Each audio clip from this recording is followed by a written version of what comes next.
အားလုံးပဲမင်္ဂလာပါခင်ဗျဒီကနေ့မှာတော့အိမ်တော်ကြီးမသားရတဲ့ဆရာနဲ့မာယာများတဲ့တပည့်မလေးတို့ရဲ့အချစ်ဇာတ်လမ်းလေးတစ်ပုဒ်ကိုကြည့်ရှုခံစားရမှာဖြစ်ပါတယ်ဆိုတော့ထုံးစံအတိုင်းရှေရှေဝေးတွေပြောမနေတော့ပဲဇာတ်လမ်းလေးကိုပဲစားလိုက်ရအောင်ပါခိုင်ရိုဆိုတဲ့မိကောင်ပေါမလေးကအထက်တန်းကျောင်းတူလေးဖြစ်ပြီးတယောက်တည်းနေထိုင်ရတဲ့အချိန်ကပုံများပါတယ်ဘာလို့လဲဆိုတော့မိဘနှစ်ပါးစလုံးကနာမည်ကြီးရှင်းနေတွေဖြစ်ပြီးအမြဲလိုခရီးသွားနေရတာကြောင့်ပါမိဘတွေခရီးသွားပြီးဆိုရင်ကိုင်ရိုကတယောက်တည်းပဲကြံနေခဲ့ရတာဖြစ်ပြီးသူမကတော့အဲ့လိုမျိုးတယောက်တည်းနေရတာကိုပိုးလို့တောင်သဘောကျပါသေးတယ်။ဘာလို့လဲဆိုတော့ကိုလုံးချင်တာကိုလွတ်လွတ်လပ်နဲ့လှုပ်ခွင့်ရလို့ဖြစ်ပါတယ်။ဒါပေမဲ့ဟော့ရန်ကိစ္စတွေကိုတော့တိတ်ဆိတ်မဝင်သားပဲနဲ့သူဝါသနာပါတဲ့စာရေးစာဖတ်တာတွေနဲ့သူ့ရဲ့အချိန်များစုကိုပဲကုံဆုံးလေးရှိပါတယ်။စာပေကိုဘယ်လိုပဲဝါသနာပါတဲ့ပြောအရွယ်ကလည်းဆယ်ကျော်သက်အရွယ်ရောက်လာပြီဆိုတော့နှလုံးသားကြီးရာကိစ္စလေးတွေကလည်းရင်ထဲမှာကြေးအောင်စာပြူလာခဲ့ပါပြီ။ဒါကြောင့်ပဲအမြဲတမ်းလိုကျောင်းကိုလည်းစောစောသားတက်ပါတယ်။သွားရတဲ့အကြောင်းရင်းကတော့စာပေအကြောင်းတင် जा ပြီးတဲ့ဆရာဂျွန်နသန်ကိုစိတ်ဝင်စားနေလို့ပါပဲ။ဆရာဂျွန်နသန်ကလည်းအကြောင်းကိုစောစောလာလေးရှိတော့ကိုင်ရိုကလည်းဆရာကိုတဲတကူချိတ်ပို့ဖို့စောစောလာခဲ့တာမဆန်းပါဘူး။ဆရာဂျွန်နသန်ကစာရေးဆရာဖြစ်ဖို့ကြိုးစားခဲ့ပေမဲ့လည်းမအောင်မြင်ခဲ့တာကြောင့်သူချင်းမြတ်နိုးတဲ့စာပေကိုပြန်လည်တင် जा ပြီးတဲ့ကျောင်းဆရာဖြစ်လာခဲ့တဲ့သူပါ။အနေထားတည်ကြည်တဲ့ဆရာဂျွန်နသန်ကိုကိုင်ရိုတယောက်စိတ်ကစားမိနေတာဖြစ်ပြီးဒီကနေ့မှလည်းစာသင်ခန်းတွေကိုစောစောရောက်လာခဲ့ပြန်ပါတယ်။စာပေပညာကိုစိတ်ဝင်စားရှိလာတဲ့ခိုင်ရိုကိုဆရာဂျွန်နသန်ကချီးကျူးခဲ့ပြီးနှိမ့်ဝက်စာမေးပွဲအတွက်ဖတ်ထားရမယ့်ဝတ္ထုတွေအကြောင်းကိုလည်းတတိပေးနေပါတယ်။ကိုင်ရိုကတော့အားလုံးကိုဖတ်ပြီးပြီလို့ခက်ကြွကြွလေးပြန်ပြောနေပါတယ်။ဂျွန်နသန်ကမယုံလို့စာအုပ်ထဲကအကြောင်းအရာတွေကိုမေးကြည့်လိုက်တဲ့အခါမှာလည်းကိုင်ရိုကတော်တော်လက်လက်ပဲပြန်ဖြေနိုင်ခဲ့ပါတယ်။အဲ့ဒီချိန်မှာပဲကျောင်းသူမလေးဝင်းနေတယောက်အခန်းထဲဝင်လာတဲ့ကြောင့်ကိုင်ရိုတို့စကားဆပြတ်သွားခဲ့ပါတယ်။ဝင်းနေနဲ့ကိုင်ရိုတို့ကအရန်ကိုခင်ကြတဲ့တငယ်ချင်းတွေဖြစ်ပြီးအခုလည်းကိုင်ရိုကိုကန်တင်းသွားဖို့လာခေါ်နေတာပါ။ကိုင်ရိုကလည်းစာအုပ်တွေကိုစပွဲပေါ်တင်ထားလိုက်ပြီးတော့ဝင်းနေနဲ့အတူကန်တင်းကိုလိုက်ပါသွားခဲ့ပါတယ်။ဆရာဂျွန်နသန်ကတော့ကိုင်ရိုတင်ထားတဲ့စာအုပ်တွေကိုတစ်ချက်ယူကြည့်ဖို့လုပ်နေခဲ့ပါတယ်။အဲ့ဒီချိန်မှာပဲကာယဆရာဘိုးရစ်တယောက်အခန်းထဲကိုဝင်လာခဲ့ပြီးဂျွန်နသန်ယူဖတ်မလို့လုပ်နေတဲ့စာအုပ်ကိုယူပြီးတော့ဖတ်ကြည့်ခဲ့ပါတယ်။တကယ်တော့အဲ့ဒီစာအုပ်ကအချက်အချောင်းကိုဖော်ပြနေရေးထားတဲ့စာအုပ်တစ်ခုဖြစ်ပြီးတချို့အခန်းတွေမှာဆိုလို့ရှိရင်16ရောက်ပြမှာဖတ်ရမယ့်အကြောင်းအရာတွေပါဝင်နေခဲ့ပါတယ်။ကာယဆရာဘိုးရစ်ကအဆိုပါစာအုပ်ကိုသဘောရကြပြီးအတန်ထွက်ဖတ်ပြနေလို့ဆရာဂျွန်နသန်ကရှက်သွားခဲ့ပြီးဘိုးရစ်ရဲ့လက်ထက်ကစာအုပ်ကိုလိုက်လူနေခဲ့ပါတယ်။အဲဒါကြောင့်ပဲဘိုးရစ်ကလည်းစားနောက်နေရာကိုရက်လိုက်ပြီးတော့မှကိုင်ရိုရဲ့စပွဲပေါ်ကနောက်ထပ်စာအုပ်တစ်ခုကိုထပ်ယူလိုက်ပါတယ်။ဖြစ်ချင်တော့အဲဒီစာအုပ်ကဂျွန်နသန်ရေးခဲ့တဲ့အခြေဝတ္ထုဖြစ်နေတာပါ။ဂျွန်နသန်ကလည်းကိုင်ရိုကသူ့ရဲ့စာအုပ်တွေကိုဖတ်ချောင်းကိုတည်သွားပြီးစိတ်ထဲကနေဝမ်းသာတယ်လို့ဖြစ်နေပါတယ်။ဂျွန်နသန်အိမ်ပြန်ရောက်တဲ့အခါမှာတော့ကွန်ပျူတာတစ်လုံးနဲ့အလုပ်ရှုပ်နေတဲ့ဇနီးတဲ့ဘီထရစ်ကိုတွေ့ရမှာဖြစ်ပါတယ်။ဂျွန်နသန်ကသူ့ရဲ့အကြောင်းတွေကိုမိမဖြစ်သူကိုပြန်ပြောပြဖို့စကားဦးတန်းနေပေမဲ့အလုပ်ရှုပ်နေတဲ့ဘီထရစ်ကတော့ဂျွန်နသန်ရဲ့စကားတွေကိုအာရုံစိုက်နိုင်ခြင်းမရှိပါဘူး။ဒါအပြင်ဘီထရစ်ရဲ့အလုပ်လုပ်ဖို့ကင်ဘက်အေမီကဖုန်းလေးချင်းခေါ်နေပြီးတော့အလုပ်ကြောင်းတွေကိုပြောနေခဲ့ပါတယ်။အဲဒါကြောင့်ဂျွန်နသန်ကလည်းဘီထရစ်အားမဲ့အချင်းကိုစောင့်နေခဲ့ရပြီးဘီထရစ်နည်းနည်းအားသွားတော့မှစကားစမြည်ပြောရင်းနဲ့ဝိုင်းတူတူတောက်ခဲ့ကြပါတယ်။အဲဒီကနေမှအချိန်တက်လာပြီးတော့နှစ်ယောက်သားပူးကတ်သွားခဲ့ပြီးဒီအခွင့်အရေးကိုဂျွန်နသန်ကအတုံးချကအချစ်တပွဲဆင်နွှဲဖို့ကြိုးစားနေတာပါ။ဒါပေမဲ့လည်းအချိန်ကောင်းကိုရောက်တော့မှအေမီရဲ့ဖုန်းထပ်ဝင်လာခဲ့တာကြောင့်ဘီထရစ်ကထထွက်သွားတဲ့အတွက်ဂျွန်နသန်တယောက်လည်းထုံလုံးကြီးပြင်ပြီးမှလည်းမထုံရတဲ့လေသမားကြီးဖြစ်ခဲ့ရပါတော့တယ်။နောက်နေ့ကျောင်းကိုရောက်တဲ့အခါမှာတော့အဲ့ဒီအကြောင်းကိုဘိုးရစ်ကိုရင်ဖွင့်နေခဲ့ပါတယ်။သူ့အနေနဲ့အိမ်အောင်ကြပြီးတဲ့နောက်ပိုင်းမှာစာရေးဖို့ idea တွေခန်းချောက်လာခဲ့တယ်လို့တက်ကြွမှုတွေလည်းပျောက်ကွယ်လာကြောင်းဒါ့အပြင်အခုနောက်ပိုင်းမှာဘီထရစ်ကအလုပ်ကိုပဲဦးစားပေးပြီးတော့သူ့ကိုအချိန်မပေးတော့ချစ်မှုရေးရာကိစ္စတွေမှာလည်းဆန္ဒပြုမှုမရှိတော့ကြောင်းတွေကိုရင်ဖွင့်နေခဲ့တာပါ။အဲ့လိုရင်ဖွင့်နေနေပဲကျောင်းဝင်းထဲကိုလမ်းလျှောက်ဝင်လာတဲ့ခိုင်ရိုကိုဂျွန်နသန်တွေ့လိုက်ရပါတယ်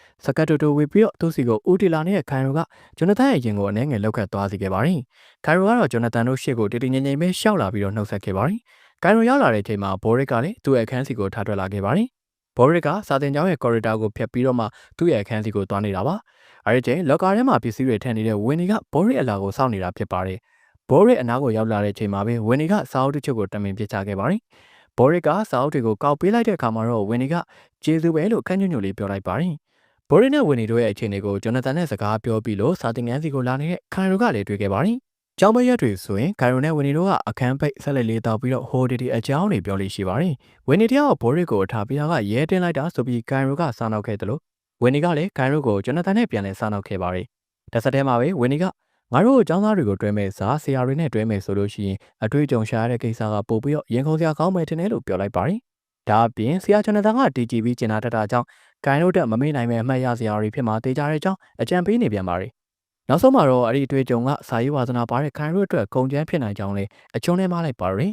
။အစာကလေးကဂျွန်နသန်အပေါ်မှာစိတ်ကစားနေတဲ့ခိုင်ရိုတယောက်ဝင်းရဲ့စကားတွေကြောင့်အတော်လေးအတွေးများသွားခဲ့ပြီဖြစ်ပါတယ်။အဲ့နောက်ပိုင်းမှာခိုင်ရိုရဲ့အတွေ့ထဲမှာဆရာဂျွန်နသန်ကိုပဲအမြဲဆုံးမှုနေခဲ့ပြီးတော့စာသင်ချိန်တွေမှာဆိုရင်လည်းစာထဲမှာအာရုံမရှိဘဲနဲ့ဂျွန်နသန်ကိုမျက်တောင်မကတ်လိုက်ကြည့်နေခဲ့မိတဲ့အထိအချက်စိတ်တွေမှုန်နေခဲ့ပြီဖြစ်ပါတယ် ဂျွန်နသန်ကလည်းကန်ရိုရဲ့အပြုအမူတွေကိုရင်းမိခဲ့တာကြောင့်တတိပေးဖို့လိုအပ်နေပြီလို့တွေးမိခဲ့ပါတယ်ဒီလိုနဲ့တနေ့မှာတော့စာရေးနေတဲ့ကန်ရိုရဲ့အနောက်ကိုတိတ်တိတ်လေးသွားခဲ့ပြီးစာတင်ငင်ပြီးလို့ရှိရင်ဇီယာရဲ့နားနေကန်နဲ့လာတွေ့ဖို့တိုးတိုးလေးပြောခဲ့ပါတယ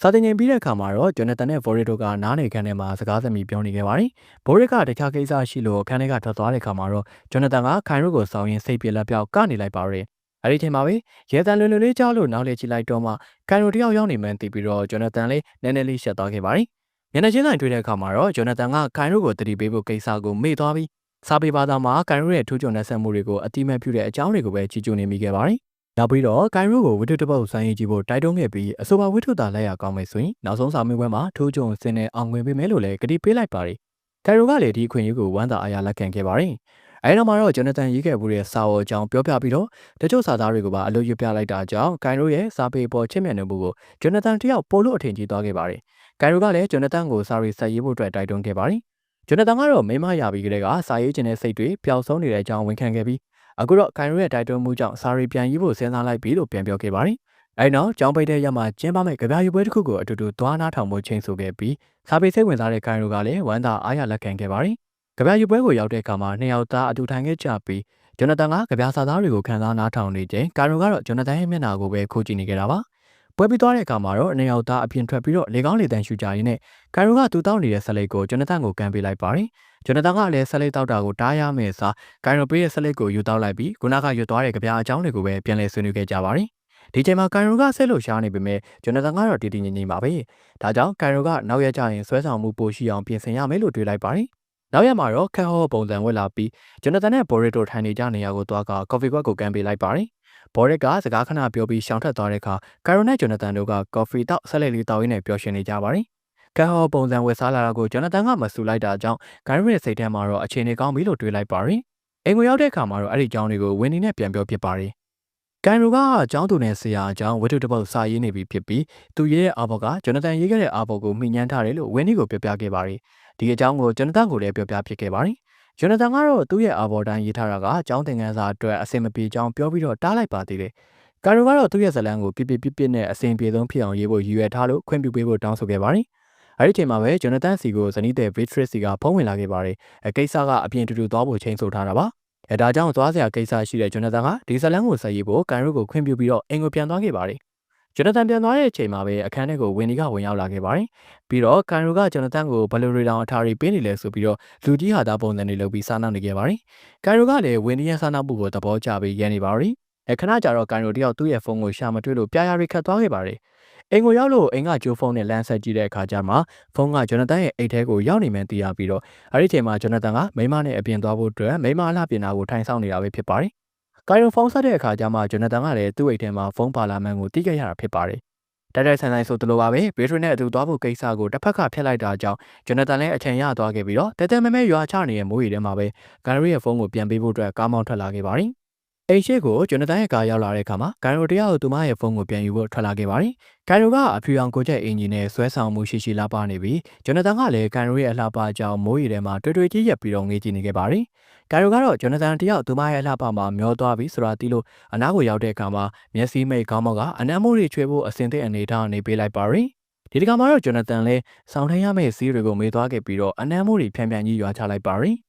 အဲ့ဒီကဖြစ်ပြီးမှတော့ဂျွန်နသန်တယောက်ဂိုင်ရိုကိုပဲအမြဲမြင်အောင်နေခဲ့ပါတယ်။တညမှာဆိုရင်လည်းဇနီးတဲ့ဘီထရစ်နဲ့ညစာစားပွဲမှာအတူတူထိုင်ပြီးကိုင်ရိုပိုးတဲ့ဝတ္ထုကိုဖတ်မလို့လုပ်နေခဲ့ပါတယ်။တစ်ဖက်မှာလည်းဘီထရစ်ကထုံးစံတိုင်းကွန်ပျူတာတစ်လုံးနဲ့အလုပ်တွေရှုပ်နေပါတယ်။ဒါပေမဲ့ဂျွန်နသန်စီကအီးမေးလ်ဝင်တဲ့အတန်းကီးဘော်ရိုက်တဲ့အတန်းတွေကသူမရဲ့အလုပ်ကိုအနှောက်အယှက်ဖြစ်နေတာကြောင့်သူမကိုတယောက်တည်းအလုပ်လုပ်ခွင့်ပေးဖို့အတွက်တောင်းဆိုခဲ့ပြီးဂျွန်နသန်ကလည်းခိုင်ရိုရဲ့ဝတ္ထုကို print ထုတ်ပြီးတော့ဂိုရောင်ထဲမှာအေးဆေးလေးသွားဖတ်နေပါရီ။ကန်ရိုရဲ့ဝတ္ထုကိုဖတ်နေရင်းနဲ့ဂျွန်နသန်တယောက်နှလုံးတွေခုန်မျက်စိတွေပြကရွေးနေခြောက်လာပြီးတော့တွေခဏမြူထားနေကြရပါတယ်။ဘာလို့လဲဆိုတော့ဇလန်ထဲမှာကျောင်းသူနဲ့ဆရာတို့ချက်ကန်းဝင်တဲ့အကြောင်းတွေကိုအနေမြင့်တက်ကြတွေနဲ့အတော်လေးကိုရသားမြောက်အောင်ရေးထားတာကြောင့်ပါပဲ။ဇလန်စကွက်တွေကသူတို့နှစ်ယောက်ရဲ့အကြောင်းကိုကြောယူပြီးတော့စိတ်ကူးရင်ရေးထားရဲဆိုတော့ပေါ်လွင်နေပါရီ။ချက်ကန်းဝင်တဲ့ဇဝင်ကန်းတွေမှာဆိုရင်သူတို့နှစ်ယောက်ရဲ့ပုံရိပ်တွေပေါ်လာစေတဲ့အထိဝတ္ထုကအသက်ဝင်လုံးတာဖြစ်ပြီးတော့ထိမရပဲယုံကြွလာတဲ့ညီလေးကိုငါးဦးကော်မတီထိုင်ပေးလိုက်မှတော်တော်လေးနေတာထိုင်တာရှိသွားပါရီ။ဂိုင်ရိုကတော့သူမရဲ့ဝတ္ထုအပေါ်ယုံကြည်မှုတွေမြင့်မားနေပြီးနောက်နေ့ကျောင်းဝင်သွားတဲ့အခါမှာဆက်စီကြားတဲ့အနိုင်အောင်ဝတ်ဆုံ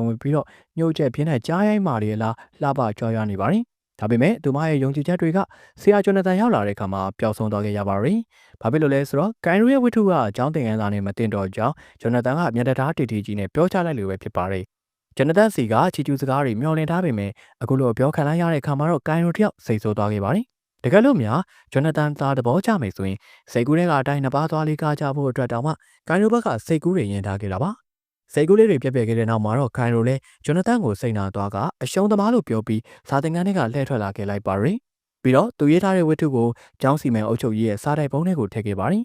ဂျွန်နသန်လည်းအိမ်ကိုရောက်လာတဲ့အထိကိုင်ရိုနဲ့ဖြစ်ပျက်ခဲ့တာတွေကိုစိတ်ထဲမသက်မသာဖြစ်နေသေးပါပြီဒီလိုနဲ့ဇနီးတဲ့နဲ့စကားပြောနေချိန်မှာကျောင်းအုပ်ကဖုန်းဆက်လာခဲ့တာကြောင့်ဇနီးတဲ့ကလည်းရိပ်မိသွားခဲ့ပြီဖြစ်ပါတယ်နောက်နေ့ကျောင်းကိုရောက်တဲ့အခါမှာတော့ကိုင်ရိုကိုရှာမတွေ့ခဲ့ပါဘူးဝင်းဒီကလည်းဂျွန်နသန်ကိုလာတွေ့ပြီးတော့သူမလည်းကိုင်ရိုကိုအဆက်အသွယ်မရတဲ့အကြောင်းစိတ်ပူစွာနဲ့ပြောပါတယ်တကယ်တော့ကိုင်ရိုပြောင်းနေတာကတခြားကိုရောက်နေတာမဟုတ်ပါဘူး။ကျောင်းရုံးခန်းကိုကြိုသွားပြီးတော့ဝတ္ထုထဲမှာပါတဲ့အကြောင်းအရာတွေကကိုတွေ့ဖြစ်ရတွေပါဆိုပြီးတိုင်နေခဲ့တာပါ။ခဏနေတော့ဂျွန်နသန်လည်းရုံးခန်းကိုရောက်လာခဲ့ပါတယ်။ဂျွန်နသန်ကတော့အဲ့ဒီထဲမှာပါတဲ့ကိစ္စတိုင်းကအမှန်မဟုတ်ဘူးလို့ညင်းဆိုခဲ့ပြီးကန်ရိုရဲ့အိမ်ကိုဖုံးသွားပြီးတဲ့အချိန်တုန်းကစိတ်မထိန်နိုင်ပဲနန်းငယ်မိတဲ့အကြောင်းကိုတော့အမှန်တိုင်းဝန်ခံလိုက်ပါတယ်။အမှန်တရားကပါလဲဆိုတာကာကရှင်နှစ်ယောက်ပဲသိကြတာဖြစ်ပေမဲ့ဝတ္ထုထဲကအကြောင်းအရာတွေကတည်တည်ကြကြဆက်ဆက်ဆက်ဆက်ရေးထားပြီးဂျွန်နသန်ရေးထားတဲ့အာဘော်တိုင်းဖြစ်နေလို့ကန်ရိုဘက်ကမှန်တယ်လို့ဖြစ်နေပါပြီ။ကျောင်းအုပ်ကလည်းကန်ရီရဲ့အသက်အရွယ်ရာဒီလောက်အသေးစိတ်ကြပြီးရုပ်တည်ရှိအောင်ဖန်တီးရေးသားနိုင်မှာမဟုတ်ဘူးလို့ယူဆနေတာကြောင့်ဂျွန်နသန်လည်းဘလို့မှဖြေရှင်းလို့မရအောင်ဖြစ်ခဲ့ရပါတယ်။နောက်ဆုံးရလက်ကတော့ဂျွန်နသန်တယောက်ကျင်းဝင်းနဲ့မညီဘူးဆိုတဲ့အမှုနဲ့အလုပ်ပြုတ်သွားခဲ့ပါပြီ။အဲဒီအကြောင်းကိုဘေးထရစ်ပြန်သိတဲ့အချိန်မှာဂျွန်နသန်ကိုမယုံကြည်တော့ဘဲနဲ့ကွာရှင်းဝင်တောင်းလိုက်ပါတယ်။ဝင်းဒီကတော့ကန်ရီရဲ့လုပ်ရက်တွေကိုမလွန်ဘူးလားလို့မေးခွန်းထုတ်လိုက်ပါတယ်။ကန်ရီကတော့သူ့ရဲ့အလှပတွေကိုလှစ်လျူရှုခံခဲ့ရတဲ့အပြင်သူ့ရဲ့အရေးသားတွေကိုအတိအမှတ်မပြုတဲ့အတွက်ဒီရလက်ကဖြစ်တဲ့နယ်လို့ပြောရင်းနဲ့ပဲဇလန်လေးကပြီးဆုံးသွားခဲ့ပါတယ်။အချစ်ဆိုတဲ့အရာကိုမြေဆန်းလိုခဲ့တဲ့မြေကောင်ပေါင်းမလေးတွေကိုမျောလင်းချက်တွေပေးပြီးမှအဆုံးထိမလိုက်လျော်ဘူးဆိုရင်ဘာဖြစ်တတ်လဲဆိုတာဆရာဂျွန်နသန်ကိုကြည့်ပြီးသင်ခန်းစာယူနိုင်ကြမယ်လို့ထင်ပါတယ်။အဆုံးထိကြည့်ရှုပေးခဲ့ကြတဲ့ဒုတိယချင်းစီတိုင်းကိုကျေးဇူးထူးပဲတင်ရှိပါရခင်ဗျာ။